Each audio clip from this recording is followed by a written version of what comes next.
You want to know how to stop spending your money on Bullsh? You came to the right place.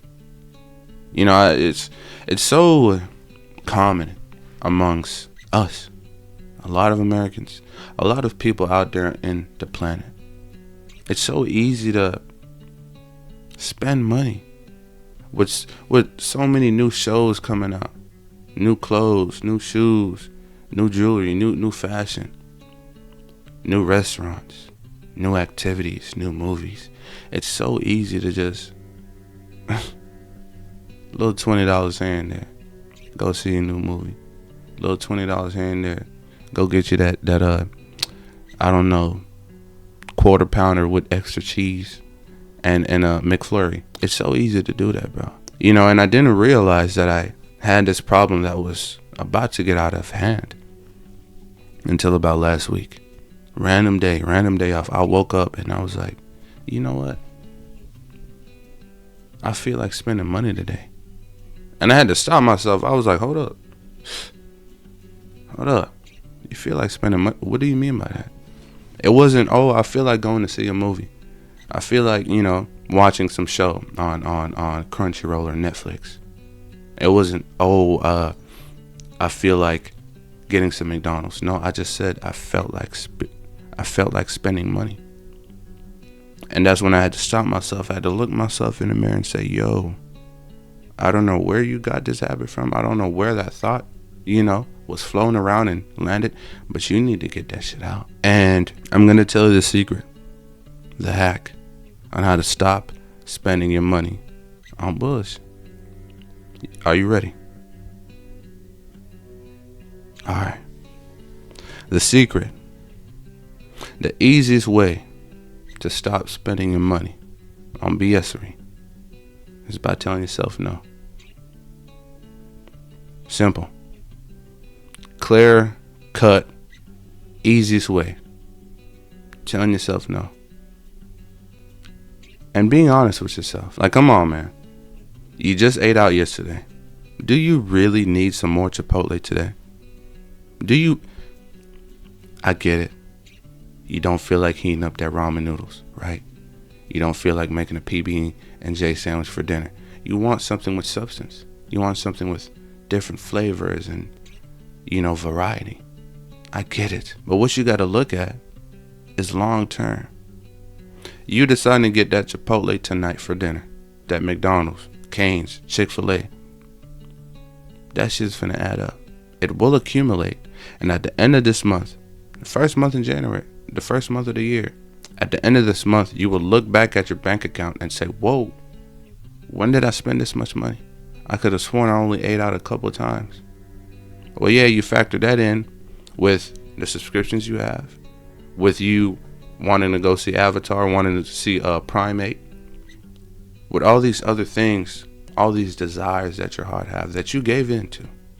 You factor all of that in, you got a bill you ain't ready to face yet. So to save yourself from feeling that feeling of regret, of, oh shit, I need to get my shit together, bro.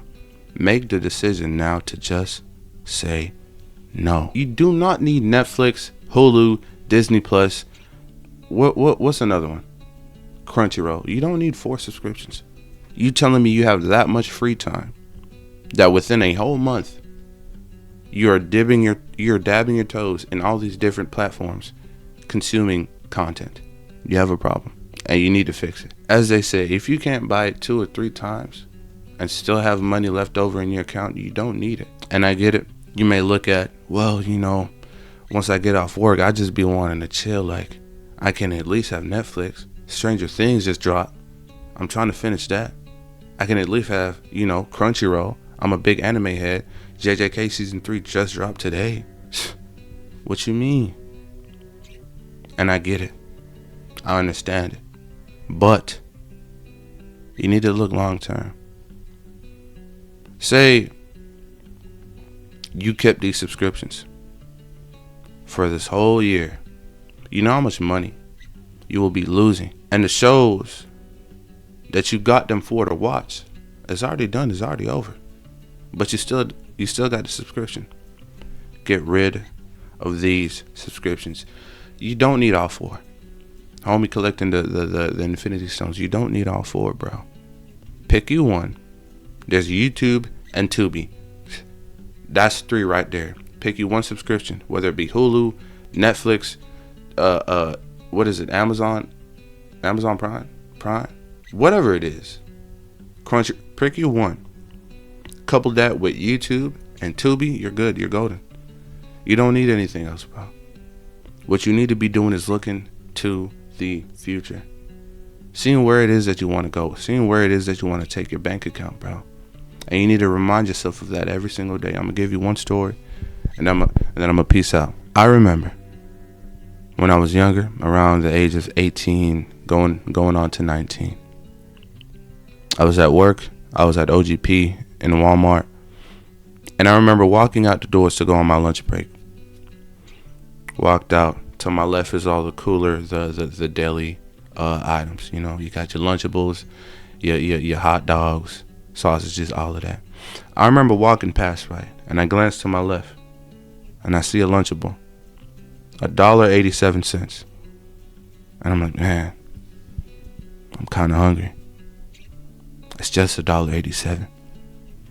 And as I'm standing there, looking at this Lunchable, looking at me, contemplating in my mind what it is that I should do. Because at the same time, as being hungry, I reminded myself, well, you know, there is that goal of $10,000 that we want to hit by 19, right? And I'm sitting there going back and forth until I said, just walk away. I walked out the doors, got in my car, drove to the park, and sat by myself, pulled out my calculator, pulled out my bank account, and I said, okay, let's look over this plan once more. See if there is any type of wiggle room that we can have. And there wasn't. So I knew in that moment I made the right decision to not buy that Lunchable, to not spend that $1.87. Because for many people, they say, well, oh, it's just $1.87. Like, that ain't gonna, you gotta eat, bro. Right? You gotta eat. What you gonna do? Not eat for a whole month just to save up some money? Like, come on, man. Be realistic. And I'm telling you, you know you got food in the house.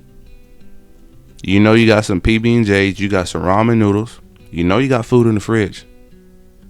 So why is it that you are jeopardizing your long-term goals for short-term satisfaction? Why? Is your future that dull? Does it mean that little to you that you're willing to jeopardize it over $1.87? I stuck to the plan. A couple months later, by the ripe age of 19, well, before my birthday, because it was in June. The first week of June, I hit my goal of $10,000. Now, granted, I did blow that money. You know, I'm 19. But, moral of the story, I told myself no again and again and again and again and again, until finally I was able to look back and say, wow, by the accumulation of us telling ourselves no, look at what our bank account is looking like. What 19-year-old, you know, and this is me talking to myself at that point in time, what 19-year-old, you know, got 10 bands in their account right now? I couldn't point to one that I knew personally. All by telling myself no. All by being disciplined and consistent over a long period of time. You know, anybody can be disciplined for a day, 2 days, a week. But it's when you add in that consistency, that consistent discipline, that's when you crush it. But yeah, that'll be it for the video. If you guys enjoyed it, feel free to leave a like, comment, and subscribe. If you would like to see my reactions to different pieces of content, I'll leave a link to the reaction channel down below. If you like these videos, you're gonna love the reaction channel. Alright? But yeah, y'all take it easy, y'all stay safe, and I will see you all mañana.